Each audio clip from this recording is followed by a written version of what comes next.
Online স্কুলে সবাইকে স্বাগতম। আমরা এখন নবম দশম শ্রেণীর সাধারণ গণিতের 3.2 বীজগাণিতিক রাশি থেকে অনুশীলনের 15 নম্বর অঙ্কটি করব। অঙ্কটি তোমরা এখানে দেখতে পাচ্ছ। এখানে দেওয়া আছে 2x - 2y(x) = 3 হলে দেখাও যে 8 হোল ইনটু x³ - 1/x³ = 63। প্রথমে আমরা দেওয়া অংশটি লিখে নেব।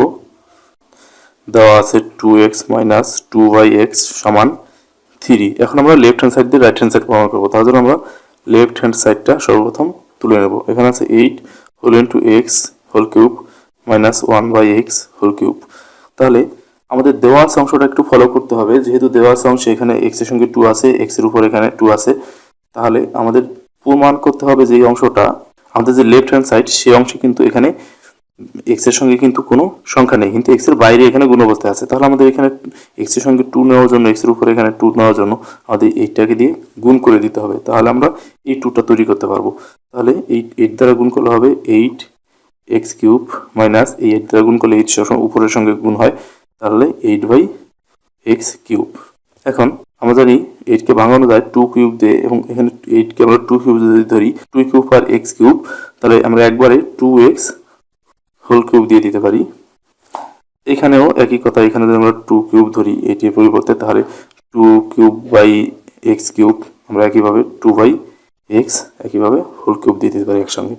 এখন a³ - b³ যদি সূত্র নেই, এখানে হয় 2x মানে হচ্ছে a মাইনাস b হচ্ছে 2/x, a মাইনাস b দিলাম, এরপর হোল কিউব, এরপর প্লাস 3ab, 3 ইন্টু a হচ্ছে 2x ইন্টু b হচ্ছে 2/x into a minus b, a হচ্ছে 2x মাইনাস b হচ্ছে 2/x। আমরা এটা এখান থেকে সূত্র নিলাম। আমাদের সূত্রটা ছিল এরকম, a minus b whole cube plus 3ab whole into a minus b। এই সূত্রটা আমরা এখানে প্রয়োগ করলাম। এখন এই মানটা কিন্তু আমাদের এখানে দেওয়া আছে 2x - 2y(x) = 3। এটার পরিবর্তে তাহলে আমরা এখানে কিউব ছিল, এখানে আমরা কিউব দিয়ে দিলাম। এরপরে এইখান থেকে এই উপরের x এবং নিচের xটা কাটা যায়, এরপর বাকি থাকলো 3, 2 এবং এই 2 গুণ করলে 4 দ্বারা 3 কে গুণ করলে হবে 12। এটার সঙ্গে আবার এই যে অংশটা, এটার মান আমরা 3 এখানে বসিয়ে দিতে পারি।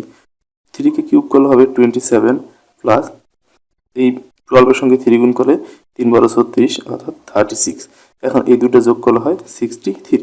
তাহলে আমাদের রাইট হ্যান্ড সাইড কিন্তু এখানে 63 ছিল। তাহলে আমরা লিখতে পারি, সুতরাং left hand side equal to right hand side.